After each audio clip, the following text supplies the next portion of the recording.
तुम लोगों को फिर से इसको याद करने में दिक्कत होती है ना। ये जो पॉइंट्स मैं बता रहा हूं एनसीईआरटी में इस पन्ने में लिखे हुए हैं, ठीक है। परफेक्ट से तुम्हें सारे पॉइंट्स याद हो जाएंगे। ब्रोकन चेन्स देखने को मिल जाती हैं। बचपन से अगर राजा हो तो राजा हो गया अपने घर पे, जिसे हम लोग ट्रीटी ऑफ वियना के नाम से जानते हैं। कब हुई? 1815 में, जब हमारे प्रशिया, रशिया, ऑस्ट्रिया, ब्रिटेन ने मिलकर हमारे नेपोलियन चाचा को हरा दिया, ठीक है। अब किसी भी जंग के बाद में ट्रीटी साइन होती है, एक एग्रीमेंट साइन होता है जिसमें हारे और जीते का हिसाब होता है। तो यहां पर इन चारों देशों ने मिलकर कुछ चेंजेस किए, ठीक है, जो हमें ट्रीटी ऑफ वियना के नाम से जानने को मिलते हैं। ये एग्जाम में 3 नंबर के लिए तुम्हें पूछ लिया जाता है।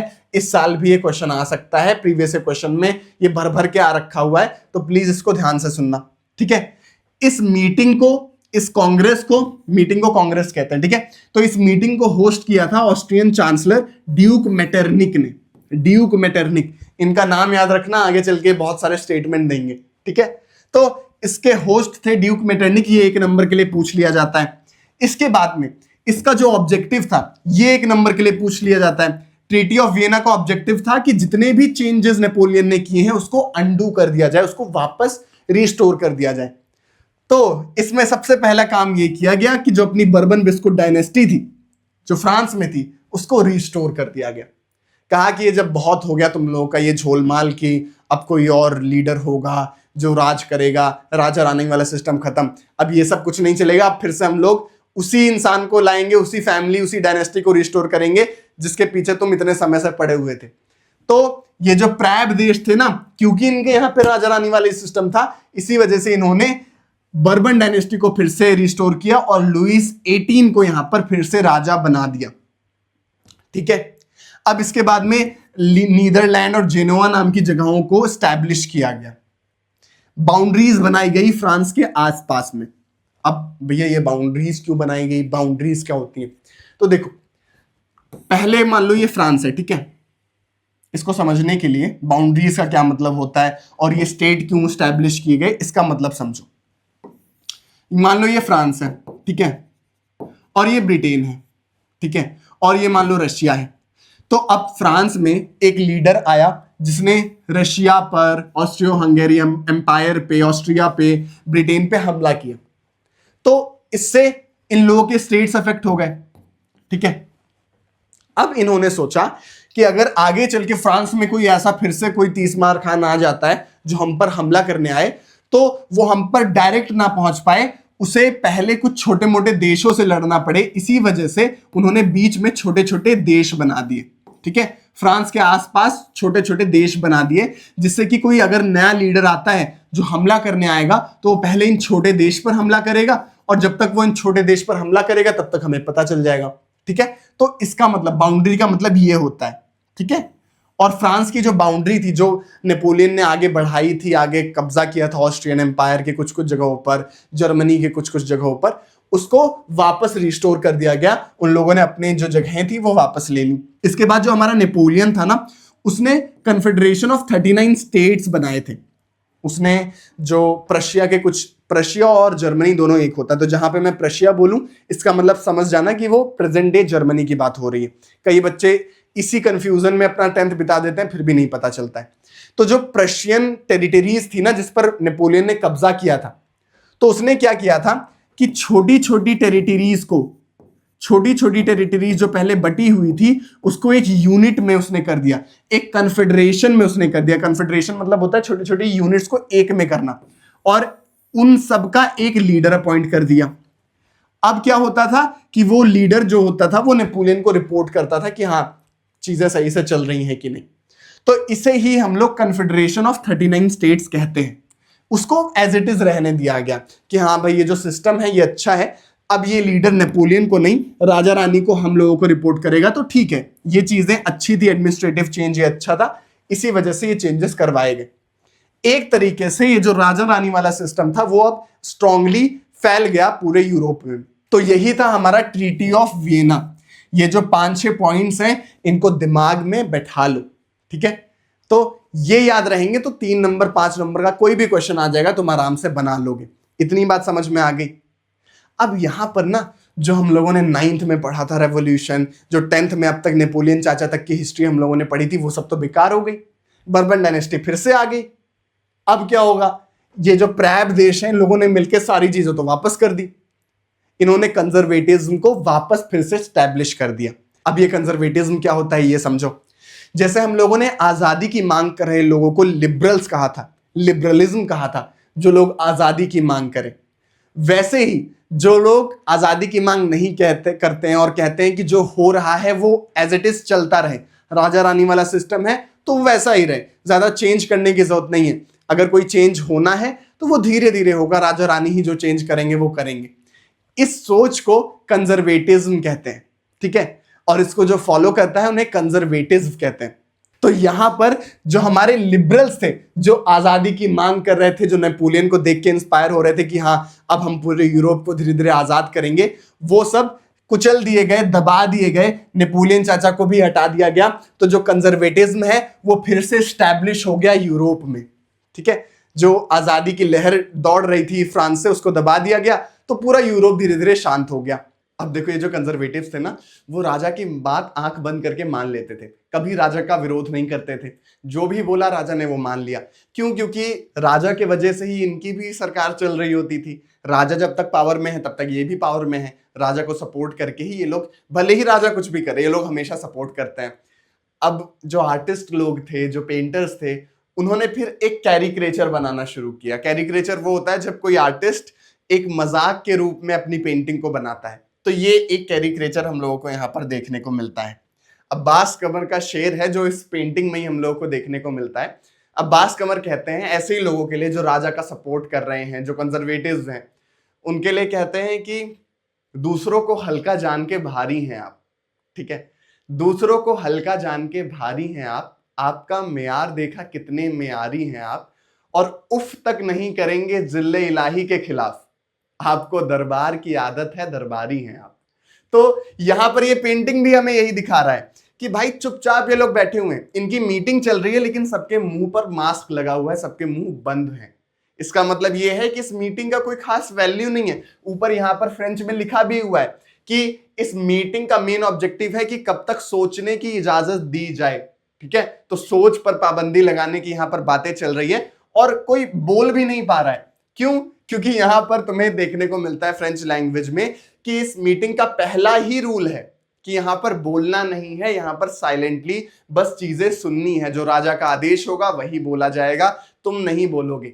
और दूसरा यहां पर रूल ये है जो फ्रेंच में यहां पर तुम्हें देखने को मिलता है कि यहां पर अगर किसी को भी बोलने का मन करे तो वो अपने मुंह में ये ऐसी पट्टी बांध ले, तो कोई भी मेंबर यहां पर बोल नहीं सकता है। ये एक तरीके से कंजर्वेटिव रिजीम को दिखाता है कि भाई कंजर्वेटिव जो चाहते थे कि राजा का सिस्टम हो, वो आखिर किस तरीके से वर्क करता था, ठीक है। तो अब देखो धीरे धीरे करके रेवोल्यूशनरीज जो है वो ये बात समझने लग गए। जो हमारे मिडिल क्लास आई हुई थी ना, वो राजा रानी से ज्यादा एक तरीके से इंटेलेक्चुअल थे, उनको पता था कि ये जो हो रहा है वो गलत है। क्योंकि जो मिडिल क्लास आदमी है वो पढ़ता लिखता था, वो बिजनेस कर रहा है। राजा रानी क्या हो गए, वो तो बचपन से राजा पैदा हुए हैं, तो उनको उतनी नॉलेज, उनको उतना बस पैसा था उनके पास में, नॉलेज उतनी थी नहीं। तो अब जब इंसान के पास में नॉलेज आने लग गई, जब मिडिल क्लास आने लग गई, जब पीजेंट्री से बढ़कर एरिस्टोक्रेसी के बाद में एक ऐसी क्लास आने लग गई जो आजादी की डिमांड करने लग गई, तब जाकर हमें देखने को मिलता है कि लोग धीरे धीरे एक टुकड़ियों में, छोटी छोटी टुकड़ियों में, छोटे छोटे कैफेज में बैठकर बातें करने लग गए, ठीक है। अभी हम लोगों ने देखा था नेपोलियन चाचा ने पूरी यूरोप को ये चेहरा दिखा दिया था कि हाँ भाई, राजा रानी के अलावा अगर कोई आएगा तो वो अच्छे चेंजेस करेगा। सिविल कोड से लोगों को चस्का लग गया था कि हाँ, प्रिविलेजेस बेस्ड ऑन बर्थ हटाए जाने चाहिए, ये जो राजा रानी वाला सिस्टम है वो हटाया जाना चाहिए।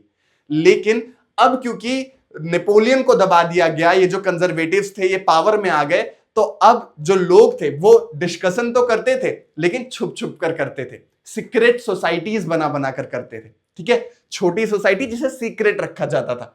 यहां पर एक शब्द, एक इंसान के बारे में तुम्हें देखने को मिलता है जो है हमारे गिउसेप्पे मैज़ीनी, ठीक है। इनकी स्पेलिंग याद तुम्हें नहीं होगी क्लास 10th के एंड तक, तो इनको स्पेलिंग याद रखने के लिए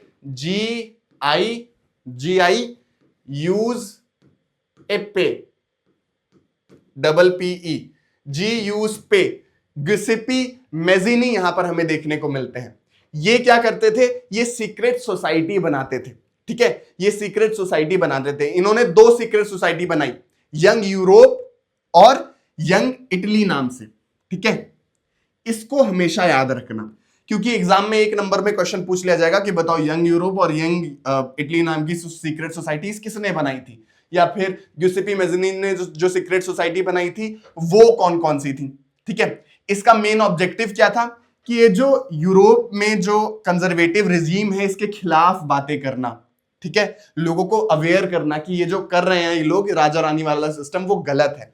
ये इनका मेन एक तरीके से ऑब्जेक्टिव था। और ये जो कंजर्वेटिव रिजीम के लोग थे ना, वो इनको सबसे बड़ा दुश्मन कहते थे पॉलिटिकल ऑर्डर का, ठीक है। ड्यूक मेटरनिक, जिनके बारे में हम लोगों ने पहले देखा था कि जिन्होंने वियना की जो ट्रीटी थी उसको होस्ट की थी, ये वो इनके बारे में कहते हैं कि जो गिउसेपी मेज़नी है वो मोस्ट बिगेस्ट एनिमी है सोशल ऑर्डर के, सोशल और पॉलिटिकल ऑर्डर के, क्योंकि ये रेवोल्यूशनरी थे, ये चाहते थे कि रेवोल्यूशन हो और लिबरलिज्म आए। अब ये जो गिउसेपी मेज़नी है ना, इनको बोर्ड एग्जाम वाले बहुत पसंद करते हैं, इसी वजह से इस साल तुम्हारे एग्जाम में इनसे 3 नंबर का क्वेश्चन भी आ सकता है। पूछा जा सकता है कि बताओ ड्यूक मेटरनिक इन्हें most dangerous enemy of social order क्यों कहते थे, ठीक है। तो तुम्हें इनके बारे में पता होना चाहिए। यहां पर इस तरफ जो जो पॉइंट्स लिखे हुए हैं वो तुम्हें एनसीईआरटी में भी देखने को मिल रहे हैं, ठीक है। तो इसी वजह से तुम्हारी एक तरीके से एनसीईआरटी की भी रीडिंग होती चल रही है। जैसे यहां पर तुम्हारा ग्यूसेपी मेज़नी के लिए तुम्हें 4-5 पॉइंट्स दिए हुए हैं जिसे तुम अपने नोट्स में लिख पाओगे, ठीक है। इसको शॉर्ट शॉर्ट करके नोट्स में लिख लेना। यहां पर तुम्हें प्रॉपर लाइन देखने को मिलेगी, बॉर्न इन जेनेवा 1805 में हमारे ग्यूसेपी मेज़नी का जन्म हुआ था। उनको एग्जाइल पर भेज दिया गया। एग्जाइल मतलब होता है जैसे हमारे यहाँ पे काला पानी की सजा होती थी, वैसे ही यहाँ पर उन्हें एग्जाइल पे 24 साल की उम्र में ही भेज दिया गया, ठीक है, रेवोल्यूशन करवाने के चक्कर में। इसके साथ साथ में ये कार्बोनी सोसाइटी के एक मेंबर थे। इसके बाद में इन्होंने 2 सोसाइटीज बनाई, यंग इटली इन मर्सलेस और यंग यूरोप इन बर्ने। इनको कहां बनाया इन्होंने ये याद रखना, और उनके सोसाइटी का नाम क्या था ये याद रखना, ठीक है। यंग इटली इन मर्सलेस और यंग यूरोप इन बर्ने, इसको तुम्हें याद ही रखना है। इसके बाद में जैसा मैंने बताया ड्यूक मेटरनिक ने इन्हें most dangerous enemy of social order बताया है। इतनी बात क्लियर हो गई। अब यहां पर जितने भी हमारे रेवोल्यूशनरीज थे उन्होंने ऐसी ही सीक्रेट सोसाइटीज में जाकर बातें करना शुरू कर दिया कि कैसे हम अपनी गवर्नमेंट्स को बदलें, कैसे ये राजा वाला सिस्टम हटाया जाए। तो जब लिबरल्स बात करेंगे तो कुछ ना कुछ तो होगा ही, जब रेवोल्यूशनरीज बात करेंगे तो कुछ ना कुछ तो होगा ही। तो फाइनली यहां पर हमें कुछ चेंजेस देखने को मिले, हमारी सोसाइटी में कुछ कुछ बदलाव हुआ और एज ऑफ रेवोल्यूशन हमारा स्टार्ट होता है, ठीक है। 1830 से 48 के बीच में यूरोप में भर भर के रेवोल्यूशंस हुए, कुछ सक्सेसफुल रहे, कुछ फुस्सी निकल गए, लेकिन ये जो टाइम पीरियड है ना, ये ह्यूमैनिटी के लिए सबसे इंपॉर्टेंट पीरियड है, क्योंकि इसी से ही हमारे आज की जो गवर्नमेंट्स हैं वो फॉर्म हुई हैं। अगर ये टाइम ना आता ना हमारी हिस्ट्री में, तो आज भी हम किसी राजा किसी रानी के गुलाम होते, आज भी हमारे राजा कोई बचपन से जन्म किया हुआ आदमी ही हो रहा होता। तो यहां पर जो हमें डेमोक्रेसी देखने को मिली वो इस पीरियड की वजह से देखने को मिलती है। इसी के बाद से सोसाइटी बदली और विश्व भर में हमें देखने को मिला कि राजा रानी वाला सिस्टम गायब हो गया, ठीक है। तो ध्यान से सुनना, 1830 में यहां पर जो चीजें लिखी हुई हैं वही नोट्स में लिखी हुई हैं, तो यहां पर स्टार्ट करते हैं, ठीक है। जुलाई 1830 से हमारी जो चीजें हैं वो स्टार्ट होती हैं, रेवोल्यूशन की चिंगारी भड़कती है फ्रांस से। ड्यूक मेटरनिक कहते हैं कि when France sneezes rest of the Europe catches cold. तो जब फ्रांस छींकता है तो पूरे यूरोप को जुकाम हो जाता है। जो चीजें फ्रांस में होती हैं वो चीजें आगे चल के पूरे यूरोप में धीरे धीरे हम लोग को देखने को मिलती हैं। तो उसकी स्टार्ट जुलाई 1830 से हुई, जहां पर जो फ्रांस के रेवोल्यूशनरीज थे उन्होंने कहा ये जो ट्रीटी ऑफ वियना में आपने बर्बन डायनेस्टी को फिर से रिस्टोर किया ना, अब हम इसको चलने नहीं देंगे, अब हम इसे भगाएंगे और बोलेंगे कि भाई तुम जाओ, अब हम फिर से अपना राज लाएंगे। तो यहां पर जो पपेट गवर्नमेंट थी, जो बर्बन डायनेस्टी को वापस बिठाया गया था, उसको यहां पर हटा दिया जाता है और यहां पर लुइस फिलिप को यहां पर हेड बनाया जाता है, ठीक है। लुइस फिलिप जो बर्बन डायनेस्टी है ना, उनके एक तरीके से कजन थे, ठीक है, जो राजा उस टाइम पे थे। चार्ल्स दी 10th उस टाइम पे फ्रांस के राजा थे। इनका नाम एनसीईआरटी में नहीं दिया हुआ है तो याद करने की जरूरत नहीं है। चार्ल्स दी 10th के कजन थे लुइस फिलिप।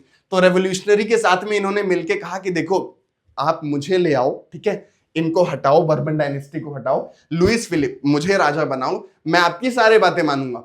तो रेवोल्यूशनरीज ने कहा कि ठीक है आ जाओ, लुइस फिलिप को यहां पर इन्होंने राजा बना दिया कि ठीक है एक मोनार्कियल राजा है, इसके बाद में हम लोग जो काम करेंगे वो नेशनल असेंबली से कर रहे होंगे। तो 1830 में ये रेवोल्यूशन स्टार्ट हुआ जुलाई में, इसे जुलाई रेवोल्यूशन भी कहा जाता है। ठीक है, एग्जाम में 1 नंबर के लिए आया तो बोल देना। अगस्त 1830, बोला ना फ्रांस जब छीकेगा तो यूरोप को कोल्ड होगा, तो बेल्जियम ने भी देखा था कि बेगानी शादी में अब्दुल्ला दीवाना जैसे इन्होंने भी एक तरीके से रेवोल्यूशन कर दिया। ब्रुसेल्स में इन्होंने एक तरीके से रेवोल्यूशन किया और अपने आप को किंगडम ऑफ नीदरलैंड से आजाद करवा लिया। ठीक है, तो अगस्त 1930 में हमारा जो बेल्जियम है वो भी आजाद हो गया, ये नीदरलैंड के कब्जे में था। फाइनली इसको इंडिपेंडेंस मिल गई और एज अ इंडिपेंडेंट नेशन हम लोग को ये देखने को मिलता है। अब इसके बाद में हम लोगों को बेल्जियम फेडरलिज्म में देखने को मिलता है।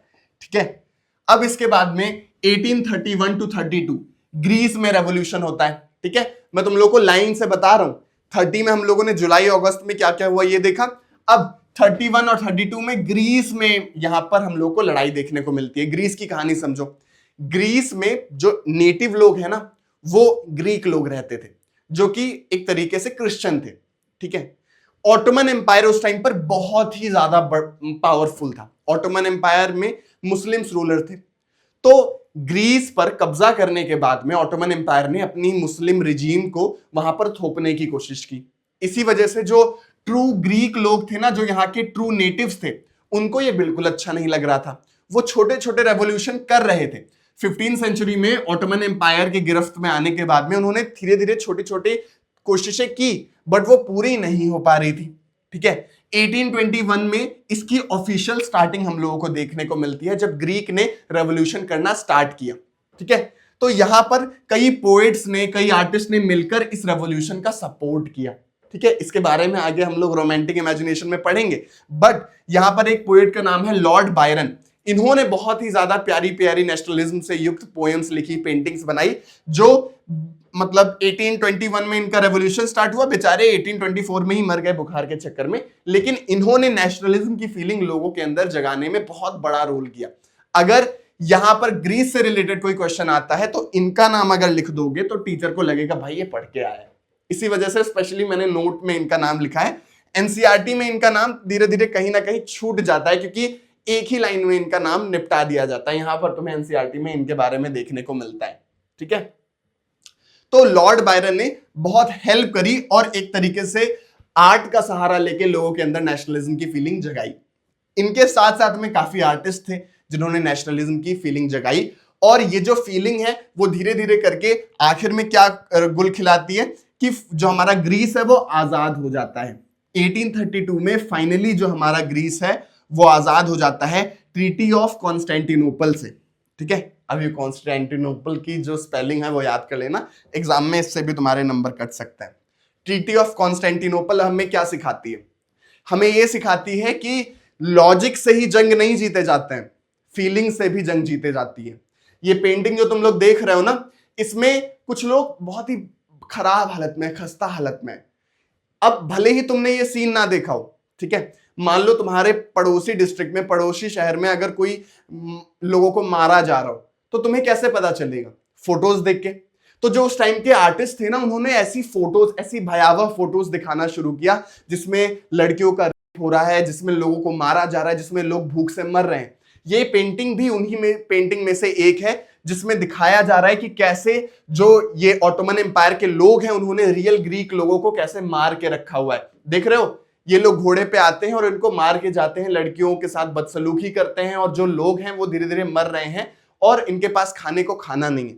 इसको देखकर जितने भी यूरोप की कंट्रीज थे ना, उनको एक तरीके से दया आने लग गई ग्रीस के ऊपर, और जो ग्रीस के लोग थे उनको भी लगने लग गया कि यार हम लोग इस जिंदगी के लिए तो पैदा नहीं हुए। इसी वजह से धीरे धीरे करके फाइनली हम लोगों को 1832 में ग्रीस आजाद देखने को मिलता है। इसका मेजर रीजन था क्योंकि लोगों ने आर्ट को चूज किया, क्योंकि लोगों ने पोएट्री को चूज किया, क्योंकि लोगों ने पेंटिंग को चूज किया। तुम अपने से बड़ा लक्ष्य नहीं बना पाते हो, लेकिन कोई दुष्यंत कुमार जैसा राइटर लिखता है कि कौन कहता है आकाश में सुराख हो नहीं सकता, एक पत्थर तो तबीयत से उछालो यारो। तो तुम्हारे अंदर ये हौसला आता है कि मैं पत्थर उछालूंगा तो आकाश में सुराख होगा। ये कुछ ऐसी पेंटिंग्स थी जिससे जिससे लोगों के अंदर ये हौसला आया। ठीक है, लोगों ने आर्ट की जो कल्चर है इसकी इंपॉर्टेंस को समझा। उन्होंने ये समझा कि ये जो कल्चरल मूवमेंट है ये बहुत जरूरी है किसी देश को आजाद करने के लिए। ये जो नेशनलिज्म वाली फीलिंग है ये आर्ट से, पोइट्री से जागती है। इसे हम लोग कहते हैं रोमांटिसिज्म।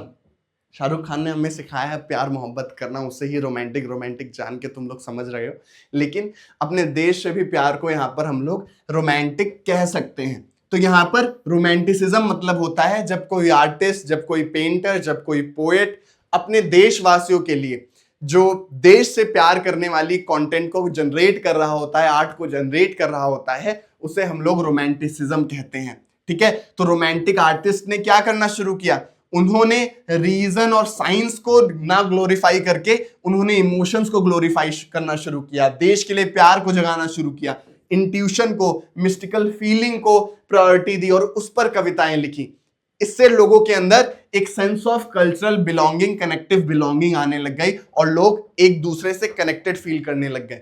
तुम्हें 3 लोगों के बारे में यहां पर एनसीईआरटी में दिया हुआ है। ठीक है, मैंने उनको एक एक पार्ट में यहां पर करके लिख दिया है जिससे कि तुम लोग यहां पर एक तरीके से कंफ्यूज ना हो। ठीक है, एनसीईआरटी, क्योंकि NCERT is suppose to write a book, तो यहां पर ये लोग तो भर भर के लिख देते हैं, लेकिन एग्जाम में जो चीज इंपॉर्टेंट है वो यहां पर मैं तुम्हें दे रहा हूं जिससे कि तुम कंफ्यूज ना हो, जिससे कि तुम इंपॉर्टेंट पॉइंट्स को भूल ना जाओ। ठीक है, बाकी अंडरलाइन सारी चीजें हैं जो मैं पढ़ा रहा हूं वो यहां पर तुम्हें देखने को मिलेगी। जब तुम एनसीईआरटी पढ़ रहे हो, जब तुम वीडियो लेक्चर देख रहे हो, तो एनसीईआरटी का वो पेज धीरे धीरे पलटते जाओ तो वो तुम्हें क्लियर होता जाएगा।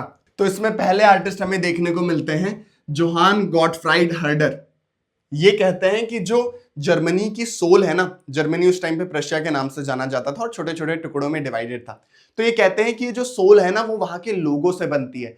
ये जो रूलर्स हम लोग के ऊपर बैठ गए हैं, जो हमें कब्जा करके रखा हुआ है, हमें गुलाम बना के रखा हुआ है, वो असली जर्मनी नहीं है। जर्मनी है जर्मनी के लोग, जिसे इन्होंने डास वोग कहा। ठीक है, डास वोग का मतलब क्या है कि जर्मनी के लोग ही असली जर्मन कल्चर को रिप्रेजेंट करते हैं। तो ये जरूरी है कि जो असली जर्मनी के लोग हैं वो फोक सॉन्ग्स के थ्रू, फोक पोएट्री के थ्रू, फोक डांसेस के थ्रू अपनी ट्रू स्पिरिट को जगाएं, जिससे कि नेशनलिज्म वाली फीलिंग आए। इसे वोग जीस्ट भी कहा जाता है। ठीक है, इसके बाद हम लोगों को कैरोल कुरपिंस्की देखने को मिल जाते हैं, जो ये कहते हैं कि जो ओपेराज हैं, जो म्यूजिक है, उससे नेशनलिज्म की फीलिंग जगाई जा सकती है। तो इन्होंने बहुत प्यारे प्यारे म्यूजिक जिससे नेशनलिज्म की फीलिंग जले, नेशनलिज्म वाली सिंबल्स को उन्होंने पॉपुलराइज करना शुरू किया और लोगों के अंदर यहां पर नेशनलिज्म वाली फीलिंग बढ़ानी शुरू की। ठीक है, इसके साथ साथ में यहां पर इस बॉक्स में तुम्हें ग्रिम ब्रदर्स के बारे में भी देखने को मिला है। जैकोब और विलियम नाम के 2 ब्रदर्स थे जिन्हें हम लोग ग्रिम ब्रदर्स के नाम से जानते हैं।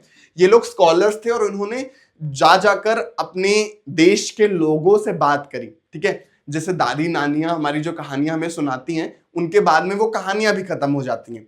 इन्होंने कहा कि जो नेशनलिज्म वाली फीलिंग है वो तभी जागेगी जब लोगों को अपनी दादा नानियों वाली कहानियां पता होंगी। जब जो हमारी छोटी मोटी कहानियां जो चलती रहती हैं, जब तक वो लोगों को नहीं पता होगी, तब तक हमारे देश में नेशनलिज्म वाली फीलिंग नहीं आएगी। इसी वजह से उन्होंने लोगों को खोज कर उन्होंने फोक टेल्स, फेरी टेल्स को निकाला, जो जर्मनी में गलियों में हम लोग को सुनने को मिलती हैं, और उसको प्रॉपर बुक के तरीके से उन्होंने पब्लिश करवाया। और ये कह के कि इसी से हमारी जो ऑथेंटिक जर्मन स्पिरिट है वो प्रिजर्व हो पाएगी, हमारा जो कल्चर है वो बच पाएगा। इन कहानियों में हमें सिंड्रेला और हेंसेल और ग्रेटल जैसी कहानियां भी देखने को मिलती हैं जो आज तुम लोगों तक भी पहुंची हुई हैं। ठीक है, ये थे कुछ रोमांटिक इमेजिनेशन वाले लोग जिन्होंने कहानियां लिखी, कविताएं लिखी, पेंटिंग्स बनाई। एग्जाम में अगर क्वेश्चन आ जाए तो इन सबके नाम लिखना तुम्हारे लिए जरूरी रहेगा। एक एक का नाम अपनी नोटबुक में लिख लो और उन्होंने क्या क्या लिखा था वो एक एक लाइन में लिख लेना। ठीक है, अब इन्होंने तो आग भड़का दी है तो कहीं तो आग लगेगी ही। तो अब यहां पर हम लोग को 2 केसेस देखने को मिलते हैं कि आखिर इनके आग भड़काने से क्या क्या हुआ। अब देखो, पोलैंड पर भी पहले कब्जा था। ठीक है, रशिया ने पोलैंड पर कब्जा करके रखा हुआ था। तो पोलैंड की जो नेटिव लैंग्वेज है वो है पॉलिश। ठीक है, तो वहां पर जो पॉलिश जो लैंग्वेज थी वो नेटिव बोलते थे। अब रशियंस को ये पता था कि अगर ये लोग अपनी नेटिव लैंग्वेज बोलेंगे तो इनको पता चल जाएगा कि हाँ, जो रशियन बोल रहा है वो दूसरे देश का है, जो पॉलिश बोल रहा है वो अपने देश का है। तो एक तरीके से ये लोग यूनाइट हो जाएंगे और इनके अंदर नेशनलिज्म वाली फीलिंग, एक नेशन वाली फीलिंग आ जाएगी। तो इन्होंने पॉलिश को बैन करवा दिया, कहा कि अब पॉलिश में जो जो बोलेगा उसको जेल में डाल दिया जाएगा, स्कूलों में पॉलिश नहीं पढ़ाई जाएगी, सिर्फ रशियन में बोलो और बात करो, ठीक है। तो यहां पर लोगों ने प्रोटेस्ट किया, लेकिन 1831 में आर्म रेबेलियन के बाद भी वो लोग आजादी नहीं पा पाए। इसी वजह से वहां के जो चर्च के प्रीस्ट वगैरह थे ना, उन्होंने एक सीक्रेट तरीका अपनाया जिसमें वो लोग अपने गैदरिंग्स में, जब वो चर्च में लोग प्रेयर करने जाते थे तो वो पॉलिश में देने लग गए, पॉलिश लैंग्वेज में, जिससे कि पॉलिश लैंग्वेज जिंदा रहे, लोगों के अंदर ये फीलिंग जिंदा रहे कि हाँ, हम लोग एक लैंग्वेज से कनेक्टेड हैं। लेकिन खैर बाद में ये पता चल जाता है और बहुत ज्यादा जो प्रीस्ट थे जिन्होंने बात नहीं मानी, उनको फिर साइबेरिया भेज दिया जाता है, एग्जाइल करके उनको वहां पर छोड़ दिया जाता है मरने के लिए कि तुम वहां जाओ अगर तुम पॉलिश लैंग्वेज नहीं छोड़ रहे हो। तो यहां पर हमें देखने को मिलता है कि कैसे एक लैंग्वेज एक स्ट्रगल का हिस्सा बनी, ठीक है। लोगों ने एक लैंग्वेज को लेकर अपनी बातें रखना शुरू किया। लोगों ने कहा कि एक लैंग्वेज बोलने वाले हमारे जैसे लोग हैं, हम इनकी बातों को रखेंगे अपने लैंग्वेज में। एक लैंग्वेज को लेकर लोगों ने अपने आप को यूनाइट करना शुरू किया। ऐसे ही हम लोगों को एक और केस देखने को मिलता है जो कि 1845 में है। 1845 की जो कहानी है ना, वो थोड़ी सी अलग है। यहां पर सिलीसिया में लोगों ने रिवोल्ट किया था कॉन्ट्रैक्टर्स के खिलाफ, ठीक है। बोर तो नहीं हो रहे हो? थोड़ा सांस ले लो, पानी पी लो, ठीक है। अब तक हम लोगों ने जो पढ़ा है उसको थोड़ा सा दिमाग में बैठाने की कोशिश करो। सिलीसिया नाम की एक जगह है, वहां पर कॉन्ट्रैक्टर्स थे और उन्होंने बहुत ज्यादा दाम लेना शुरू किया था वीवर्स से। तो वहां के वीवर्स ने कहा कि देखो, हम लोगों को तुम लोग परेशान कर रहे हो, अब हम लोग और नहीं सहेंगे। तो उन्होंने क्या किया, रिवोल्ट किया और वहां पर वो घुस गए अपने जो बड़े बड़े लैंडलॉर्ड्स थे उनके घरों में और तोड़ फोड़ की और उनके जो सारे सामान थे वो ले लिए। और फिर इसके बाद में जो हमारे कॉन्ट्रैक्टर्स थे वो गए और आर्मी के साथ में आए और 11 वीवर्स को मार दिया गया, ठीक है। तो यहां पर कुछ ये जो दो केसेस है ना, वो एनसीईआरटी ने क्यों दिया है ये तुम्हें यूट्यूब पर कोई नहीं बताएगा। इसको दिल से समझने के लिए इस चीज को समझो कि इससे पहले जो हम लोगों को पॉलिश लैंग्वेज के वजह से एक हम लोग को देखने को मिलता है कि प्रीस्ट ने अपनी जो कई प्रीस्ट मारे भी गए, तो प्रीस्ट ने अपनी जान से बढ़कर अपनी लैंग्वेज को रखना शुरू किया। ऐसे ही लोगों ने कॉमन स्ट्रगल किए। वीवर्स ने अपनी बात रखने के लिए 11 वीवर्स ने अपनी जान जोखिम में डाली ना, 11 वीवर्स तो मर गए उससे ज्यादा और उनको भेज दिया गया, एग्जाइल कर दिया गया। तो इतने लोग जो मिल के स्ट्रगल्स कर रहे हैं ना, इसकी कहानियां वहां के लोगों के बीच में फैलने लग गई। लोगों को ये पता चलने लग गया कि अच्छा हाँ, यहां पर अगर किसी ने विरोध किया तो इतने लोगों को मार दिया गया, वहां पर जो चर्च के प्रीस्ट वगैरह थे उनको भेज दिया गया। तो ये जो छोटे मोटे स्ट्रगल्स थे ना, इससे लोगों के अंदर एक तरीके से गुस्सा और बढ़ने लग गया।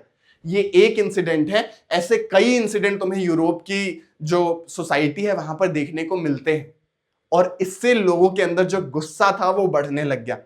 और इस पे सोने में सुहागा एक और चीज हो गई कि अकाल पड़ गया, ठीक है। यहां पर हंगर एंड हार्डशिप नाम का एक तुम्हें सेक्शन देखने को मिलता है जो यही बताता है कि ये सारी दिक्कत तो थी ही, ये सारी दिक्कत तो थी ही, लेकिन लोगों को अकाल से भी दिक्कत पैदा होना शुरू हो गई। उस टाइम पे जो क्रॉप्स थे वो अच्छे से उग नहीं पाए। तो ऑलरेडी बेचारे जो लोग थे वो परेशान थे अपने राजा रानी से, बार बार मार खा रहे थे, अब उनके पास में खाना भी नहीं बचा। तो फाइनली लोग इकट्ठा हुए और उन्होंने कहा कि देखो, ये जो राजा रानी वाला सिस्टम है ये बहुत परेशान करके रखा हुआ है हम लोगों को, अब हम लोग और सहेंगे नहीं। तो काफी सारी भीड़ खाना कम पड़ने की वजह से 1848 में राजा की तरफ जाने लग गई, जैसे हम लोगों को फ्रेंच रेवोल्यूशन के टाइम में देखने को मिला था। फ्रांस के लोग इकट्ठा होकर राजा की तरफ जाने लग गए, लेकिन लुइस फिलिप भाई साहब हमारे इतने डरपोक थे कि वो भाग गए, ठीक है। लुइस फिलिप भाग गए और फ्रांस की जो गद्दी थी वो खाली हो गई और पूरी पावर फिर हमारी नेशनल असेंबली के पास में आ जाती है और वो कहती है कि अब सबको सफरेज का अधिकार मिलेगा। सफरेज मतलब होता है वोटिंग का अधिकार। तो अब सबको वोटिंग का अधिकार मिलेगा। सब में इन्होंने कहा कि मेल्स जो 21 साल से बड़े हैं विमेंस की तो यहाँ पे बात ही नहीं हो रही, क्योंकि विमेंस को इनको अधिकार देना बहुत लेट से सूझता है, ठीक है। तो यहाँ पर उन्होंने कहा कि जितने भी 21 साल से बड़े मेल्स हैं वो यहाँ पर अब वोट करेंगे और फिर से जो हम अपना रिपब्लिक है वो स्टैब्लिश करेंगे, ठीक है। सबको राइट टू वर्क की गारंटी दी गई, सबके लिए वर्कशॉप्स खोले गए, एम्प्लॉयमेंट का जरिया खोला गया। तो यहां पर हमारी जो फ्रांस की कहानी है वो होती है खत्म, कि कैसे फ्रेंच रेवोल्यूशन से फाइनली 1848 में भुखमरी के चक्कर में लोगों ने राजा को भगा दिया और फ्रांस एक रिपब्लिक की तरफ एक और कदम अपना बढ़ाता है, ठीक है। क्लास टेंथ के लेवल तक इतनी कहानी रहने दो, खैर इसकी आगे की कहानी और भी है कि रिपब्लिक ये रह नहीं जाता है, फिर कोई रूलर आके इनको तबाह कर देता है। बट जो अब तक की कहानी है वो ये है कि लुईस 16 आए हमारे, लुईस 16 के बाद में रोबेस्पियर आए। रोबेस्पियर ने बहुत लोगों को मरवा दिया, 2 साल के अंदर इन्होंने 17,000 लोगों को गिलोटाइन करवा दिया था। इसके बाद में इनसे उबकर इन्होंने डायरेक्टरी लाई, डायरेक्टरी में 5 लोग थे जो रूल करते थे। इसके बाद में हमारे माटी के लाल नेपोलियन बोनापार्ट आते हैं, बोनापार्टे को हरा देती है कंजर्वेटिव्स की सरकार, वो लोग बॉर्बन डायनेस्टी को फिर से रिस्टोर करते हैं। रिस्टोर करने के बाद में फिर भी अच्छे से काम नहीं हो पा रहा था, तो लुईस फिलिप आते हैं और कहते हैं मुझे राजा बना दो, तो रेवोल्यूशनरीज इन्हें राजा बना देते हैं जुलाई रेवोल्यूशन में। इसके बाद में हम लोग देखते हैं कि नेशनल असेंबली फाइनली 1848 में रूल कर लेती है और यहाँ पर नेशनल असेंबली की सरकार हम लोग को देखने को मिलती है। फाइनली ये लोग रिपब्लिक घोषित हो जाते हैं। यही है हमारी पूरी कहानी फ्रेंच रेवोल्यूशन से लेकर अब तक की, जो कि तुम्हारे क्लास 10 के लिए इंपॉर्टेंट है। काफी लोग कंफ्यूज हो जाते हैं कि कौन आया कैसे आया। अब तो सारी चीजें क्लियर हो गई, अब तो तुम्हें याद हो गया, अब तो समझ में आ गया कि पहले कौन आया था, क्या आया था, कैसे आया था, वो सब तुम्हें पूरी कहानी अच्छे से पता चल चुकी है। अब बहुत ही छोटा सा टॉपिक बाकी है जो कि है हमारे लिबरल्स का रेवोल्यूशन, ठीक है। ये थोड़ा सा और समझ लो, इसके बाद फिर यूनिफिकेशन वगैरह है वो तुरंत तुम्हें याद हो जाएगा, शॉर्ट ट्रिक से तुम्हें याद करवा दूंगा, ठीक है। देखो हम लोगों ने अब तक देखा है ना कि जो हमारे लिबरल्स हैं वो रेवोल्यूशन करना चाह रहे हैं, वो चाह रहे हैं कि ये जो राजा रानी वाला सिस्टम है वो हटे। तो ये जितने भी सीक्रेट सोसाइटी के लोग थे, जो लिबरल्स लोग थे, वो फाइनली पहुंचते हैं रेवोल्यूशन करने के लिए। कहां पर पहुंचते हैं? फ्रैंकफर्ट पार्लियामेंट में, ठीक है। ये पहले सेंट पॉल नाम का चर्च था, फिर इन्होंने कहा कि नहीं अब हम इसे पार्लियामेंट घोषित कर रहे हैं और ये लोग पहुंचे, ठीक है। ये रेवोल्यूशनरीज चाहते थे कि जो हमारा प्रशिया है वो एक यूनाइटेड जर्मनी के रूप में स्टैब्लिश हो, राजा रानी वाला सिस्टम जाए। तो 18 मई 1848 को 831 इलेक्टेड रिप्रेजेंटेटिव्स मार्च करते हैं फ्रैंकफर्ट पार्लियामेंट में। ये जो पार्लियामेंट की फोटो है वो तुम्हें देखने को मिल रही है, और राजा को बुलाते हैं और कहते हैं कि राजा साहब, फ्रेडरिक विलियम फोर साहब, हमें अब मोनार्की की जो आपकी पावर है उसको थोड़ा कम करना है, इसी वजह से आप हमारे कॉन्स्टिट्यूशन को एक्सेप्ट करिए। राजा कहते हैं कि इधर आओ, तुम्हें सपोर्ट कौन कौन कर रहा है? और फिर वो लोग पीछे मुड़ के देखते हैं तो कहते हैं कि कोई सपोर्ट नहीं कर रहा है, सिर्फ 831 जो लोग हैं बस वही पहुंच गए थे बीन बजाते हुए राजा से उसकी पावर छीनने के लिए। लेकिन फिर राजा ने कहा तुम्हारे पीछे तो और कोई है भी नहीं। राजा ने कहा कि तुम्हारे जो सपोर्टिंग टीम है उसमें सबसे ज्यादा सपोर्ट विमेंस कर रही है और तुमने विमेंस के लिए कोई अधिकार ही नहीं मांगे। फ्रैंकफर्ट पार्लियामेंट में ये जो ऊपर दर्शक दीर्घा है ना, वहां पर विमेंस को खड़ा कर दिया गया था। उन्होंने, रेवोल्यूशनरीज ने रेवोल्यूशन तो किया लेकिन अपने ही लोगों के लिए मांग उठाना भूल गए। तो फाइनली राजा ने अपनी आर्मी बुलाई और इन सबकी मार पिटवाई और फिर इन लोगों को बोल दिया जाओ, बाद में कभी आना, तुम अब अभी ये सारी चीजों के लायक नहीं हो। राजा के पास में ना सपोर्ट भी था, बाकी जो लीडर्स थे, बाकी अलग अलग एम्पायर्स के जो रूलर्स थे वो भी राजा को सपोर्ट कर रहे थे कि हाँ रेवोल्यूशनरीज को दबा दो, अगर कोई दिक्कत होगी तो हम झेल लेंगे। तो राजा ने इस चीज को, इस मांग को ठुकरा दिया और कॉन्स्टिट्यूशन अडॉप्ट नहीं किया, ठीक है। 2 रीजंस थे फेल होने के। पहला रीजन ये था कि जो हमारे रेवोल्यूशनरीज थे, ठीक है, वो मिडिल क्लास लोग थे। जैसा हम लोगों ने देखा था कि मिडिल क्लास में दिमाग है, उन्होंने पढ़ाई लिखाई की, उन्होंने कॉन्स्टिट्यूशन की डिमांड करना शुरू किया। तो मिडिल क्लास लोगों ने अपनी मांगे की, कैफे की मांगे की, लेकिन जो हमारे पीजेंट्स हैं, जो वर्कर्स हैं, वो तो कैफे मांगेंगे नहीं, उनकी तो डिमांड्स दूसरी थी। लेकिन जो हमारे रेवोल्यूशनरीज थे उन्होंने छोटे मोटे वर्कर्स और पीजेंट्स की मांगों को इग्नोर कर दिया, इसी वजह से उन्हें सपोर्ट नहीं मिला। वर्कर्स और आर्टिसंस, जो छोटे छोटे हमारे कारीगर थे, जो छोटे छोटे हमारे पीजेंट्स थे, उनका सपोर्ट नहीं मिला। इसके साथ साथ में जैसा मैंने बताया विमेन राइट्स की बात इन्होंने की ही नहीं, इग्नोर कर दिया।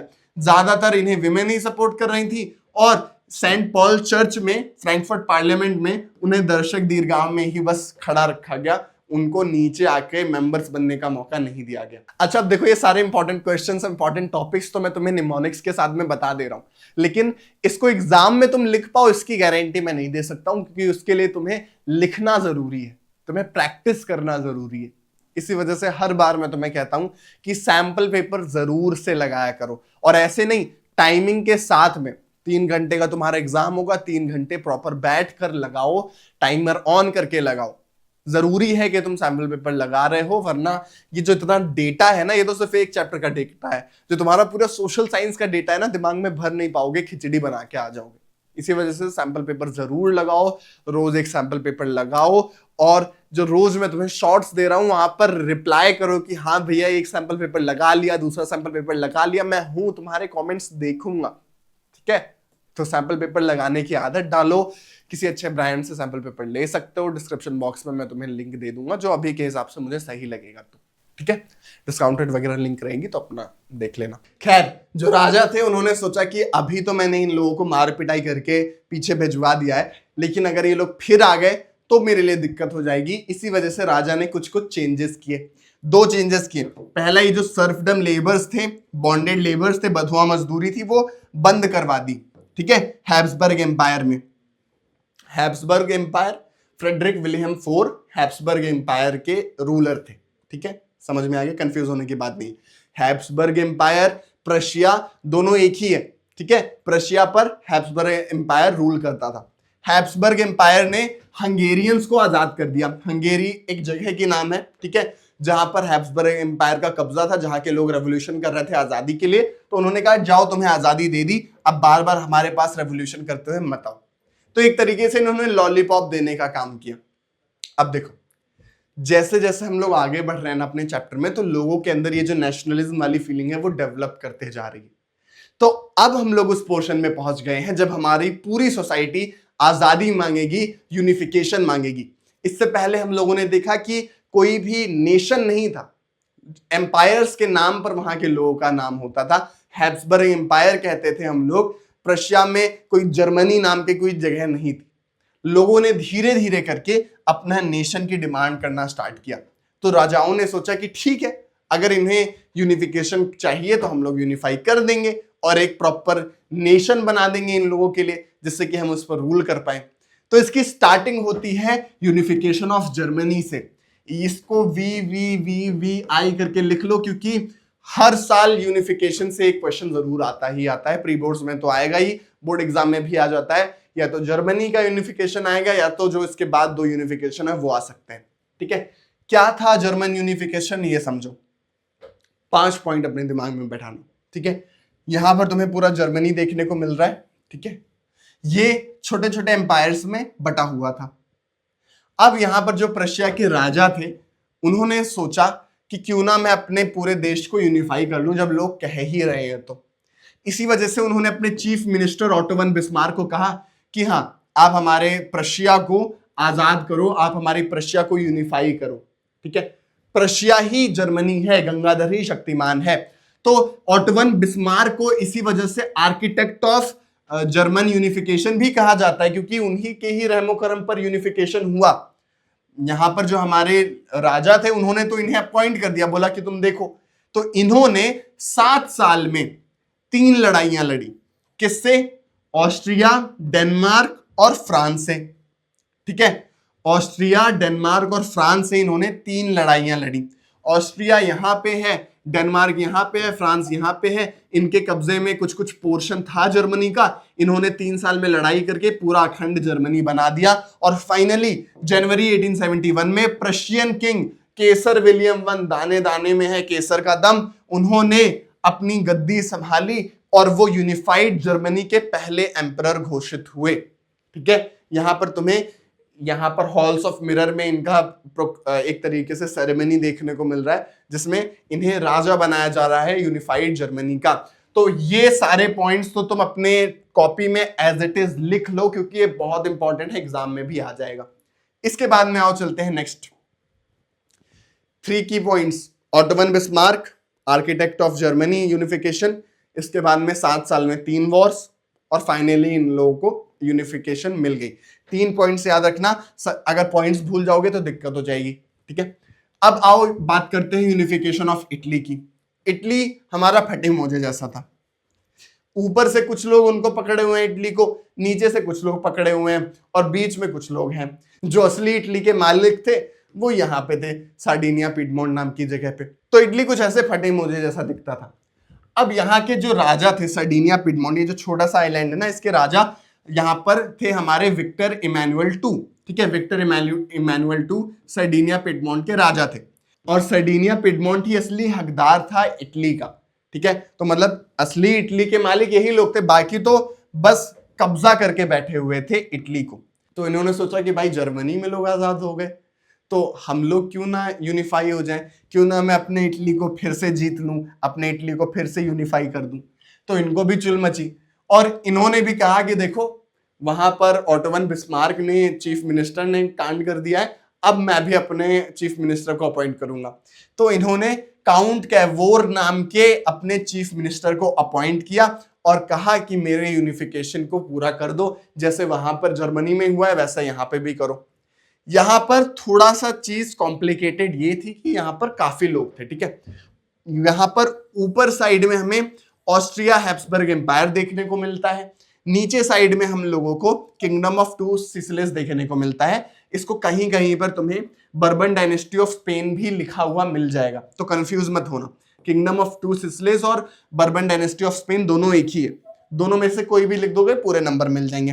तो सदर्न हिस्सा जो था इटली का, वहां पर हम लोगों को ये लोग देखने को मिले, और जो नदर्न हिस्सा था वहां पर हम लोग को देखने को मिलता है कि जो ऑस्ट्रिया एम्पायर था, ऑस्ट्रियन एम्पायर था, उनका कब्जा था। बीच वाला जो हिस्सा था वहां पर पोप्स बैठे हुए थे, ठीक है। अब इसको किस तरीके से इन्होंने यूनिफाई किया वो समझो। सार्डिनिया पिडमोंट ने लड़ाई लड़ी और एक तरीके से डिप्लोमेटिक अलायंस बनाए, एंड फाइनली 1859 में जो उनके चीफ मिनिस्टर थे उन्होंने ऊपर वाला हिस्सा इटली में जोड़ दिया, ठीक है।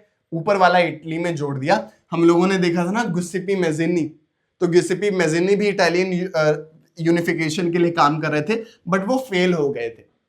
तो उसे ही आगे बढ़ाते हुए हमारे जो काउंट कैवोर थे, इन्होंने नदर्न हिस्से को यूनिफाई कर लिया। अब बचा सदर्न हिस्सा। सदर्न हिस्से के लिए उन्होंने अपॉइंट किया ग्यूसेपी गैरीबाल्डी को, ठीक है। गैरीबाल्डी नाम याद रखना। ग्यूसेपी गैरीबाल्डी ने नीचे सदर्न इलाके में जाकर किसी ना किसी दांव पेच से 1860 में वहां के लोकल लोगों के साथ में मिलके ये जो किंगडम ऑफ टू सिसिलीज है यहाँ पर भी इटालियन सरकार का झंडा फहरा दिया, तो इसको भी आजाद कर लिया गया। बीच में हमारे पोप्स थे, ठीक है। ऊपर वाला आजाद, नीचे वाला आजाद। बीच में जो पोप्स थे उनके पास कोई अपनी आर्मी नहीं थी, फ्रेंच आर्मी पे वो जिंदा थे, तो उन्होंने फाइनली अपनी डिफीट स्वीकार कर ली। कहा कि ठीक है कोई बात नहीं, अगर आप चाहते हो तो हम भी अपने आप को इटली में जोड़ देंगे। और फाइनली हम लोगों को 1871 में यूनिफाइड जर्मनी देखने को, यूनिफाइड इटली देखने को मिलता है, और Victor Emmanuel two unified Italy के राजा हम लोगों को देखने को मिल जाते हैं, ठीक है। समझ में आ गया। ये पॉइंट्स याद रखना कि ऊपर वाले हिस्से को किसने आजाद करवाया, किसका गुलाम था, नीचे वाला हिस्सा किसका गुलाम था, किसने आजाद करवाया। बीच वाले हिस्से ने तो खैर अपने आप को धीरे धीरे करके इसमें जोड़ लिया। उन्होंने कहा कि हमारे पास में आर्मी है भी नहीं, तो उन्होंने फाइनली अपने आप को यूनाइटेड इटली में स्वीकार कर लिया, और पूरी इटली हम लोगों को देखने को मिलती है यूनिफाइड तरीके से, ठीक है। तो ये सारे पॉइंट्स तुम्हारे कॉपी में लिखे होने चाहिए। इसको अच्छे से याद करो क्योंकि एग्जाम में इससे यहां से क्वेश्चंस तुम लोगों को देखने को मिलेंगे। अब इसके बाद में लास्ट छोटा सा पोर्शन और बाकी है जिसमें हम लोगों को यूनिफिकेशन ऑफ ब्रिटेन देखना है। ये स्ट्रेंज केस ऑफ ब्रिटेन के नाम से हम लोगों को देखने को मिलता है, जहां पर जो हम लोगों ने बाकी रेवोल्यूशंस देखे जिसमें मारकाट हुई, वॉर्स हुई, लेकिन यहां पर कोई मारकाट या वॉर नहीं हुई। यहां पर धीरे धीरे करके 200 साल में ब्रिटेन हमारा यूनिफाई हुआ। देखो ब्रिटेन ना 4 टुकड़ों में डिवाइडेड था। इंग्लैंड, ठीक है, जहां पर इंग्लिश बोलने वाले लोग थे। वेल्स, जहां पर वेलिश कल्चर को फॉलो किया जाता था। स्कॉटलैंड, जहां पर स्कॉट्स लोग थे। और आयरलैंड, आयरलैंड जहां पर आयरिश लोग थे। तो इस पूरे को मिलाकर ब्रिटिश आइल्स बोला जाता है। यहां पर हम लोगों को 4 ऐसे कल्चर्स, 4 लैंग्वेज के बेस पे 4 एथनिक ग्रुप्स देखने को मिल रहे हैं। इन सबके कल्चर अलग अलग थे, इन सबकी बोली भाषा अलग अलग थी, ठीक है। तो यहां पर जो हमारे इंग्लैंड के लोग थे ना, इंग्लैंड के लोग थे, वो थोड़ा थोड़ा पावर गेन कर रहे थे। इन्होंने ही जा जाकर विश्व में अलग अलग जगहों पर इंक्लूडिंग अस गुलामी करवा रखी थी लोगों से, तो इनके पास में पैसा आ रहा था। तो फाइनली 1688 में इंग्लिश पार्लियामेंट ने मोनार्कियल रूल के ऊपर टेक ओवर कर लिया। मतलब ब्रिटेन में जो पहले राजा रानी का सिस्टम था, उन्होंने कहा कि ठीक है राजा रानी आप अपनी जगह पे सही है, ब्रिटिश पार्लियामेंट आ गई है तो वो जो मैक्सिमम डिसीजंस हैं वो देश के लिए लेंगी, आप बस पपेट की तरह रहिए, ठीक है। वो बहुत ही प्यार करते थे अपना राजा रानी से, इसी वजह से उन्होंने मोनार्की हटाई नहीं, बस उनको एक तरीके से ऑनररी पोस्ट की तरह रख दिया। तो 1688 में जब इंग्लिश पार्लियामेंट का रूल आ गया तो इन्होंने कोशिश की, इन्होंने कहा कि क्यों ना ग्रेट ब्रिटेन हम लोग बनाए, क्यों ना बाकी हिस्सों को भी अपने ब्रिटेन के ऊपर जोड़े, क्योंकि इनका देश ऑलरेडी बहुत पैसे वाला हो चुका था, इंग्लैंड के पास पैसा आ गया था, तो इन्होंने सोचा कि आसपास की जगहों को भी अपने अंदर में मिलाया जाए। तो यहां पर हम लोगों को देखने को मिलता है कि स्कॉटलैंड को ये लोग अपने में मिला लेते हैं एक्ट ऑफ यूनियन 1707 के अंतर्गत, ठीक है। Act of union 1707 British parliament में पास किया गया, जिसके अंतर्गत जो हमारा स्कॉटलैंड है वो हमारा जो इंग्लैंड है उसके अंदर में ये दोनों लोग मिल गए और इसको इन्होंने कहा ग्रेट ब्रिटेन। अच्छा, वेल्स ऑलरेडी इंग्लैंड का हिस्सा बन चुका था एंड 1707 के एक्ट ऑफ यूनियन में इन्होंने स्कॉटलैंड को भी जोड़ लिया, तो इसको पूरे को मिला के हम लोग ग्रेट ब्रिटेन कहते हैं, ठीक है। लेकिन इनके अंदर की चुल्स शांत नहीं हुई, इन्होंने कहा कि हाँ आयरलैंड को भी अपने कब्जे में लेना है। तो फाइनली धीरे धीरे करके इन्होंने डिवाइड एंड रूल की पॉलिसी अपनाई। क्रिश्चियंस जो होते हैं ना वो 2 टाइप के होते हैं, एक कैथोलिक और एक प्रोटेस्टेंट। तो यहाँ पे जो हमारे क्रिश्चियंस थे वो प्रोटेस्टेंट थे और आयरलैंड में हम लोगों को कैथोलिक लोग देखने को मिल जाते हैं। तो जो आयरलैंड के प्रोटेस्टेंट थे ना, उन्हें इंग्लैंड वालों ने कहा कि आओ हमारे अंदर आ जाओ, हमारे अंदर आ जाओ, और फाइनली इन्होंने आयरलैंड को भी अपने अंदर में मिला लिया एक्ट ऑफ यूनियन 1801 में, ठीक है। आयरिश कैथोलिक्स ने इसका विरोध किया था, बट फिर भी इन्होंने जबरन पावर के दम पर आयरलैंड को भी मिला लिया इसमें, और इसे ही हम लोग यूनाइटेड किंगडम के नाम से जानते हैं, ठीक है। तो यही था तुम्हारा यूनिफिकेशन ऑफ ब्रिटेन, जिसमें उन्होंने एक्ट ऑफ यूनियन 1707 में स्कॉटलैंड को अपने अंदर में लिया, फिर 1801 में हम लोग को आयरलैंड भी अपने अंदर में लेते हुए ये लोग दिख जाते हैं। यही है तुम्हारा यूनिफिकेशन ऑफ ब्रिटेन। एग्जाम में से क्वेश्चन आ सकता है, तो पॉज करके इसको अच्छे से पढ़ लो। अब ये तो रही सिलेबस की बात, इसके आगे की कहानी सुनो। इसमें ना आयरलैंड आगे चल के प्रोटेस्ट करता है और ये लोग अपना जो सदर्न आयरलैंड है उसको आजाद करवा लेते हैं। तो अभी के टाइम पर जो ब्रिटिश आइल्स है उसमें तुम्हें चारों देश देखने को मिल जाते हैं, लेकिन जो ग्रेट ब्रिटेन है उसमें नदर्न आयरलैंड, स्कॉटलैंड, इंग्लैंड और वेल्स मिलकर हम लोग को यूनाइटेड किंगडम के नाम से देखने को मिलते हैं। इसी वजह से तुम देखोगे जितने भी आयरिश लोग हैं ना, वो इंग्लैंड वाले लोगों को पसंद नहीं करते हैं, वो कहते हैं I am proud Irish man, जैसे किलियन मर्फी कहता है, ठीक है। समझ में आ गया? तो यही है यूनिफिकेशन ऑफ ब्रिटेन। इसको पॉज करके आराम से तुम पढ़ सकते हो, नोट्स में लिख सकते हो। तो यही थे हमारे तीनों यूनिफिकेशन। अब कुछ कुछ कीवर्ड्स हैं, कुछ कुछ बातें हैं जो तुम्हें पता होनी चाहिए, जैसे एलिगरी क्या होता है। तो एलिगरी एक तरीके का एब्स्ट्रैक्ट आइडिया है जिसमें एक फीलिंग को, अपनी नेशनलिज्म की फीलिंग को, अपनी लिबर्टी की फीलिंग को, फ्रीडम की फीलिंग को हम लोग एक पेंटिंग के थ्रू एक ह्यूमनिफाइड वे में रिप्रेजेंट करते हैं। जैसे हम लोग भारत माता कहते हैं, वैसे ही यहाँ पर जर्मनी में जर्मेनिया आंटी बनाई गई। इनके कुछ कुछ फीचर्स हैं जो तुम्हें एग्जाम पॉइंट ऑफ व्यू से याद रखने की जरूरत है। जैसे इनके हाथ में स्वॉर्ड है जो ये बताती है कि ये लड़ने के लिए तैयार है, और इसके ऊपर ऑलिव ब्रांच लगी हुई है जो दिखाती है कि हम लोग लड़ने को तैयार है बट हम लोग पीस भी चाहते हैं। तुम्हें एक शील्ड विथ ईगल प्रिंट्स देखने को मिल जाता है जो ये दिखाता है कि ये लोग कैसे स्ट्रॉन्ग है लड़ने के लिए। इसके बाद में तुम्हें यहाँ पर ओक लीव्स का क्राउन देखने को मिल जाता है जो हीरोइज्म को दिखाता है। ब्रोकन चेन्स देखने को मिल जाती हैं जो लिबर्टी को दिखाती हैं। तो ये कुछ कुछ पोर्शन तुम्हें मैच दी फॉलोइंग में मिल जाते हैं, इसी वजह से मैंने ये वाला पोर्शन रख दिया है जिससे कि तुम कंफ्यूज ना हो। ये 2-3 चीजें अपने दिमाग में रखना। और याद है वो जो अपनी शुरू में पेंटिंग दी हुई है, उसका मतलब आओ समझ लेते हैं। मैंने जानबूझ के उसे एंड में रखा जिससे कि चैप्टर समझने के बाद में पेंटिंग समझने में तुम्हें और मजा आए। 1848 में फ्रेडरिक सोर्यू चाचा ने ये पेंटिंग बनाई थी, जिसमें हम लोगों को कुछ कुछ पोर्शंस ऐसे देखने को मिलते हैं जो उस टाइम पे हुए भी नहीं थे। पहले नेशन नाम की चीज नहीं थी, 1848 में ऐसे नेशंस हम लोग को देखने को नहीं मिले थे, लेकिन उन्होंने अपने इमेजिनेशन में ये चीजें बनाई थी, जिसमें हम लोग को देखने को मिलता है कि जर्मनी जैसे बाकी देश जो है वो एक लाइन से एक लिबर्टी की राह में आगे बढ़ते हुए हम लोग को देखने को मिल जाते हैं। यहाँ पर हमें स्टैच्यू ऑफ लिबर्टी देखने को मिलती हैं जो लोगों को एक तरीके से रास्ता दिखा रही है। इनके एक हाथ में लैंप है और एक हाथ में मैंस राइट चार्टर है, जो दिखा रहा है कि हाँ लोगों को अब राइट्स मिलेंगे, और जो लिबर्टी की मशाल है जो लोगों का रास्ता दिखा रही है वो उन्हें आगे छोड़ेगी। इसके साथ साथ में हम लोगों को ऊपर गॉड्स का जमावड़ा देखने को मिल जा रहा है जो फ्रेटर्निटी को रिप्रेजेंट कर रहे हैं। हम लोगों को जीसस भी देखने को मिल जा रहे हैं जो दिखा रहा है कि हाँ इनकी ब्लेसिंग्स हैं हमारे ऊपर, हम लोग आजाद हों तो हमारे जो भगवान है वो भी हमें सपोर्ट कर रहे हैं और फ्रेटर्निटी की भावना को, ब्रदरहुड की भावना को बढ़ाने के लिए कह रहे हैं। बाकी काफी सारे देश इसमें लाइन में लगे हुए हैं। हम लोगों को यहाँ पर जर्मनी देखने को मिलता है, उस तरफ हमारा अमेरिका ऑलरेडी जा चुका है। उसके साथ साथ में यहाँ आगे हम लोगों को कुछ सिंबल्स देखने को मिलते हैं जो ब्रोकन छोटे छोटे राजा रानियों के जो मुखौटे हैं, राजा रानियों के जो क्राउन्स है वो हम लोग को यहाँ पर देखने को मिल जाते हैं। तो ये एक तरीके से पूरी पेंटिंग है जो रिप्रेजेंट कर रही है यूनिफिकेशन को, जो रिप्रेजेंट कर रही है नेशनलिज्म को।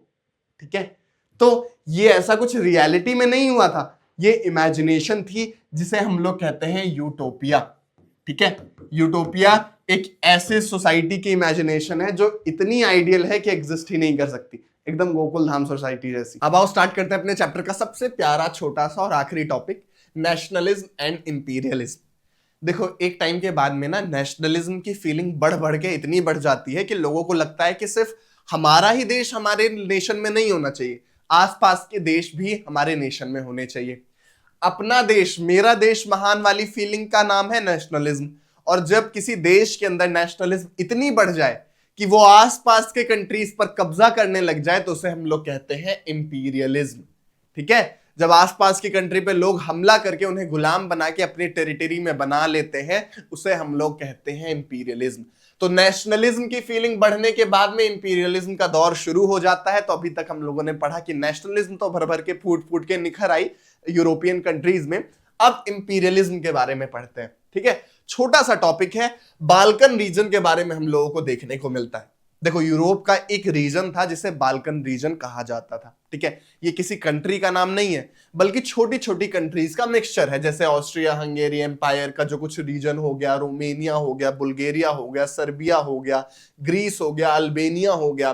ठीक है, तो ये जो पोर्शन है ना इसे हम लोग बाल्कन रीजन कहते हैं।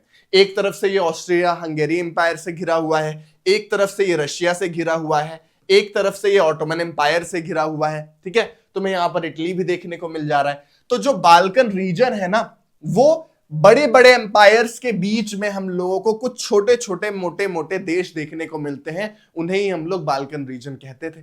ठीक है, अब यहां का जो पोर्शन था ना वो काफी बिखरा बिखरा सा था। लोगों को पता चल गया था कि नेशनलिज्म वाली फीलिंग क्या होती है, लोगों को अब मन कर रहा था कि वो भी इंडिपेंडेंट नेशन के रूप में सामने आए। ठीक है, लेकिन क्योंकि प्रॉब्लम ये है ना कि अगर हम लोग रिवोल्ट करें, बड़ा देश रिवोल्ट करे तो वो रिवोल्ट जैसा लगता है। अब किसी की आबादी ही 1000-2000 लोगों की है तो भाई वो रिवोल्ट करके नेशन बनेगा कैसे। तो आसपास के जो बड़े एम्पायर्स थे ना वो चाह रहे थे कि क्यों ना हम लोग इन सबको अपने कब्जे में रख लें, इनको गुलाम बना लें। ठीक है, ऑटोमन एम्पायर ने तो कुछ लोगों को गुलाम बनाया भी था, ऑस्ट्रिया हंगेरी एम्पायर ने कुछ लोगों को गुलाम बनाया भी था। इसी वजह से ये जो रीजन था ना ये रीजन बहुत टेंशन में था। ठीक है, यहां पर बहुत टेंशन का माहौल था। क्यों? क्योंकि आसपास के जो बड़े एम्पायर्स थे वो इस पर कब्जा करना चाह रहे थे। और उसके साथ साथ में एक और चीज थी कि ये जो हमारा बाल्कन रीजन है ना ये काफी हरा भरा था। हरा भरा मतलब कि यहां पर हम लोगों को काफी अच्छे तगड़े तगड़े माइंस देखने को मिलते थे। ठीक है, मिनरल डिपॉजिट्स देखने को मिलते थे। तो जिस एम्पायर के अंडर में बाल्कन रीजन होता उस एम्पायर की तो चांदी चांदी हो जाती, उसको बहुत सारे मिनरल्स मिलते, सोना मिलता, चांदी मिलता, कोल मिलता। इसी वजह से जो बाकी एम्पायर्स थे वो और होड़ में लग गए कि जल्दी से बाल्कन रीजन को अपना गुलाम बनाकर इसके जो रिसोर्सेज हैं उसको एक्सट्रैक्ट किया जाए और मुनाफा कमाया जाए। लेकिन जैसा मैंने कहा कि यहाँ के जो लोग थे वो चाहते थे कि आजादी मिले, गुलाम बनना नहीं चाहते थे, तो छोटा मोटा दंगा ये लोग करते रहते थे, रिवोल्ट करते रहते थे, और आबादी क्योंकि कम थी तो वो उतना बड़ा शेप ले नहीं पाता था। अब यहां पर क्या होता है ना कि धीरे धीरे करके सर्बिया, बुल्गारिया, यहां पर कुछ जो आतंकवादी आज के समय में हम लोग कह सकते हैं, वो आतंकवादी धीरे धीरे करके एक गुटों में, जो ऑस्ट्रिया हंगेरी एम्पायर हो गया, ऑटोमन एम्पायर के जो भी एम्परर्स आते थे इस जगह पे मुआयना करने के लिए कि हम तुम्हें गुलाम बनाने वाले हैं, उन पर हमला करने लग गए। ठीक है, और ये जो बड़े बड़े एम्पायर्स थे इनमें भी आपस में थोड़ी सी लड़ाई नोकझोंक होने लग गई कि ये वाला एरिया हमारा है, ये वाला एरिया हमारा है। तो एक तरीके से बाल्कन रीजन में टेंशन का माहौल आ गया। तो हम लोग को 3 रीजन क्या देखने को मिलेंगे कि बाल्कन रीजन में क्यों टेंशन था। सबसे पहला, बाल्कन रीजन, अगर तुम्हें बाल्कन रीजन में नोट लिखने के लिए याद है तो सबसे पहले तुम क्या लिखोगे कि एक ज्योग्राफिकल एरिया है जिसमें एथनिक वेरिएशन ज्यादा है। एथनिक वेरिएशन हम लोग समझते हैं कि कल्चर का डिफरेंस, जैसा मैंने कहा छोटे छोटे इलाके हैं, सब अपने अपने नेशन के रूप में एस्टैब्लिश होना चाहते थे। इसके बाद में ये किस किस पोर्शन का था, Romania, Bulgaria, Albania, Greece, Macedonia, Croatia, Bosnia Herzegovina, Slovenia, Serbia. 4-5 के बस नाम याद कर लेना, ठीक है। 2-3 के याद कर लो तो भी चलेगा, ठीक है, बट याद जरूर करना कि बाल्कन रीजन में कौन कौन से जो तुम्हें आज के टाइम के एम्पायर्स, आज के टाइम के नेशंस देखने को मिलते हैं, उस टाइम पे कौन कौन से पोर्शंस थे बाल्कन रीजन में। इसके बाद में नेशनलिज्म की फीलिंग से इनके अंदर फीलिंग आई कि हम लोगों को आजाद होना है, ठीक है। तो यहां पर जो स्लेविक नेशनैलिटीज थी, अब यहां पर वर्ड आता है स्लेविक। स्लेविक मतलब होता है जो इस रीजन में रहने वाले लोग थे ना, उन्हें स्लैव्स कहा जाता था, जो अपने आप को अलग समझते थे, जो अपना पॉलिश बोलते थे, रशियन बोलते थे और वहां की लोकल लैंग्वेजेस बोलते थे। तो इस पूरे रीजन में रहने वाले लोगों को स्लैव्स कहा जाता था। तो वो जो स्लेविक नेशनैलिटीज है, जो मैंने कहा ना आतंकवादी, वो धीरे धीरे करके आने लग गए और उन्होंने एक हमला करना शुरू किया यूरोपियन पावर्स पर जो उन पर कब्जा करना चाहती थी, जैसे ऑस्ट्रो हंगेरियन एम्पायर हो गया, ठीक है, जो बाल्कन रीजन पे कंट्रोल करना चाहते थे। अब इससे क्या हुआ, धीरे धीरे करके टेंशन का माहौल इतना बढ़ा कि फाइनली हम लोगों को world war 1, first world war देखने को मिलता है, ठीक है। यही है बाल्कन रीजन की कहानी। अब एनसीईआरटी तुम्हें नहीं बताती है कि किस तरीके से वर्ल्ड वॉर 1 शुरू हुआ, तो इसकी एक प्यारी सी कहानी है, छोटी सी कहानी है, सुन के जाओ, ठीक है, जिससे कि रटने की जरूरत ना पड़े। देखो, ऑस्ट्रिया हंगेरी एम्पायर है हमारे पास में, ये बहुत बड़ा एम्पायर था। इसके जो राजा थे वो बूढ़े हो चुके थे, तो उनका जो बेटा था उसका नया नया राज्याभिषेक होना था, ठीक है, उसने शादी वादी कर रखी थी। तो वो राज्याभिषेक से पहले चाहता था कि मैं अपने जितना भी मेरे पापा ने अपना स्टैब्लिश कर रखा है एम्पायर, उसमें जाऊं और घूम फिर के आऊं। तो जो हमारे प्रिंस थे वो आते हैं यहां पर बाल्कन रीजन में, ठीक है। प्रिंस का नाम था फ्रांस फर्डिनेंड। लोगों ने मना किया कि प्लीज मत जाओ, यहां पर आतंकवादी लोग बहुत हैं, ये तुम्हें मार देंगे, प्लीज मत जाओ। ये नहीं मानते हैं, जाते हैं और बम फेंक कर इनकी मृत्यु करवा दी जाती है। और इसके साथ साथ में बम से तो ये बच जाते हैं, बट इसके बाद में ये कहते हैं कि नहीं, अब मैं वापस जब जा रहा हूं तो भी उसी रास्ते से जाऊंगा। सब लोग मना करते हैं कि एक बार बम फट चुका है, क्यों उस रास्ते से जा रहे हो, एक बार जान बच चुकी है। इन्होंने कहा नहीं नहीं नहीं नहीं, मैं जाऊंगा तो उसी रास्ते से, मैं इन नेशनलिस्ट से डरूंगा नहीं। और फिर वापस जाते वक्त रास्ते में इन पर गोली चला दी जाती है और इनकी मृत्यु हो जाती है। अच्छा, और important piece of the story ये है कि इनको मारने से, फ्रांस फर्डिनेंड को मारने से एम्पायर गुस्सा हो जाते हैं, फिर धीरे धीरे करके वर्ल्ड वॉर शुरू हो जाता है। फ्रांस फर्डिनेंड के मृत्यु का बदला लेने के लिए ये लोग बाल्कन रीजन पे हमला करने लगते हैं। बाल्कन रीजन को बचाने के लिए रशियन एम्पायर और ऑटोमन एम्पायर आकर मतलब आपस में ये लोग भिड़ जाते हैं, फिर वर्ल्ड वॉर 1 शुरू हो जाता है। इंपॉर्टेंट पीस ऑफ स्टोरी ये है कि अगर देखा जाए तो वर्ल्ड वॉर 1 की शुरुआत एक गोली चलने से हुई थी, और वर्ल्ड वॉर 1 के टाइम पर कुछ जो मैसेंजर्स होते हैं, ठीक है, मैसेंजर्स जो चिट्ठी पहुंचाते थे, जो चुप चुप के कंट्रीज की जो बातें हैं वो पहुंचाया करते थे आर्मी और बेस कमांड में। तो उस टाइम पर एक छोटा सा पतला सा दुबला सा लड़का था जो मैसेंजर का काम कर रहा था। वो गलती से एक ऐसे एरिया में चला गया जहां पर दूसरे कंट्री के लोग थे, और एक आदमी ने देखा और वो उसको गोली मारने वाला था। बट उसने कहा कि यार ये मैसेंजर है, इसको छोड़ देते हैं। उसने उसको गोली नहीं मारी। जिस इंसान को गोली नहीं मारी गई उसका नाम था एडोल्फ हिटलर। तो एक तरीके से देखा जाए तो वर्ल्ड वॉर 1 की स्टार्टिंग होती है एक गोली चलाने से, और वर्ल्ड वॉर 2 की स्टार्टिंग होती है एक गोली के ना चलाने से। उस टाइम पर अगर वो गोली चल जाती तो मुझे नहीं लगता वर्ल्ड वॉर 2 होता। खैर, तो ये हमारा वर्ल्ड वॉर का और बेसिकली बाल्कन रीजन का एक प्रॉपर स्टोरी हो गया। ठीक है, इतने पॉइंट्स इंपॉर्टेंट है, ये अपने दिमाग में रखना। इसके बाद में एक छोटी सी पेंटिंग तुम्हें एनसीईआरटी दिखाती है, जो दिखाती है कि ब्रिटिश एम्पायर कितना भव्य था, कितना बड़ा था। कहते हैं कि ब्रिटिश एम्पायर में रात नहीं होती थी, क्योंकि कहीं ना कहीं वो इतना बड़ा था ना, पूरे वर्ल्ड में वो इतना छाया हुआ था कि उसके एम्पायर में कहीं ना कहीं सुबह हो ही रही होती थी। ठीक है, तो ब्रिटिश एम्पायर में कभी रात नहीं होती थी। ये प्रॉपर ये इमेज हम लोगों को दिखाती है, ये पेंटिंग दिखाती है कि कितना बड़ा ब्रिटिश एम्पायर हमें उस टाइम पर देखने को मिला था। खैर, ये था तुम्हारा पूरा चैप्टर, ये था हमारा नेशनलिज्म इन यूरोप का चैप्टर। स्टार्टिंग हम लोगों ने कहां से की थी? जब राजा रानी वाला सिस्टम हटा था और झगड़े वगड़े हो रहे थे, नेपोलियन चाचा आए थे और कुछ कुछ करते हैं। फाइनली हम लोग कहां पर आकर चैप्टर खत्म कर रहे हैं कि नेशनलिज्म वाली फीलिंग इतनी बढ़ गई कि किसी ने पूरे वर्ल्ड पर ही कब्जा कर लिया। ठीक है, तो ये एक पूरा ग्राफ है इस चैप्टर का। अगर अच्छा लगा हो तो इस चैप्टर की रिकॉर्डिंग फिर से एक और बार देखने की कोशिश करना। ये बड़ा चैप्टर है ना, एक बार देखोगे तो तुम्हें लगेगा कि मुझे समझ में आ गया, बट फैक्ट्स जो है वो क्लियर नहीं होंगे। अगर उसको क्लियर करना है तो एक और बार 1.5x 2x में 1-2 दिन में इस पूरे चैप्टर को देख लेना। मुझे लगता है ये बेस्ट वे है इस चैप्टर को पढ़ने का। अपना मैं पर्सनल इंस्टा वगैरह का भी लिंक दे दूंगा, तो अगर वहां पे आओ तो देख लेना। लेकिन खैर, डिस्क्लेमर, वहां पे एजुकेशनल कंटेंट तुम्हें देखने को नहीं मिलेगा। ठीक है, पर्सनल अकाउंट है, वहां पर तुम लोग आ सकते हो। खैर, all the best for boards. और हिस्ट्री का एक बहुत इंपॉर्टेंट चैप्टर मैंने कंप्लीट करवा दिया है। पूरा चैप्टर कंप्लीट करवाने की, पूरे सिलेबस को कंप्लीट करवाने की मैं कोशिश करूंगा, बट क्योंकि यहां पर स्टूडियो की बहुत दिक्कत चल रही है, तो अगर नहीं हो पाता है तो फिर भी मैं तुम्हें किसी ना किसी तरीके से चैप्टर के नोट्स, इंपॉर्टेंट टिप्स बताने की कोशिश करूंगा। इसी चैनल पर वीडियोस मिलेंगे, तो सब्सक्राइब कर लो। ठीक है, वरना चैनल गुम हो जाता है, पता नहीं चलता।